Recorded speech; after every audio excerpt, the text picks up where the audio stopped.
नमस्कार. तर आज आपण बनवणार आहोत हिवाळ्यामध्ये सर्व घरांमध्ये बनणारा पदार्थ म्हणजेच आज आपण बनवणार आहोत आलूचा पराठा. त्यासाठी आपल्याला 2 लहान चपात्या लाटून घ्यायच्या आहेत.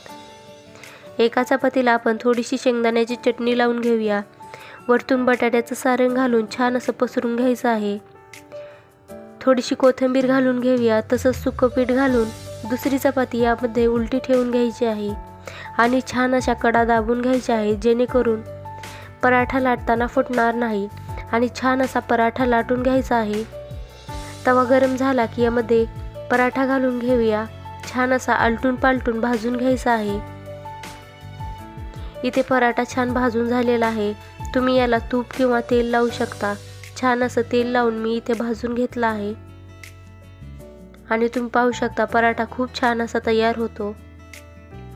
तुम्ही याला दह्यासोबत खाऊ शकता. खूप छान असा लागतो आणि मस्त असा आलूचा पराठा तयार झाला. व्हिडिओ आवडला तर लाईक शेअर सबस्क्राईब करा. व्हिडिओ कसा वाटला नक्की कमेंट करून सांगा.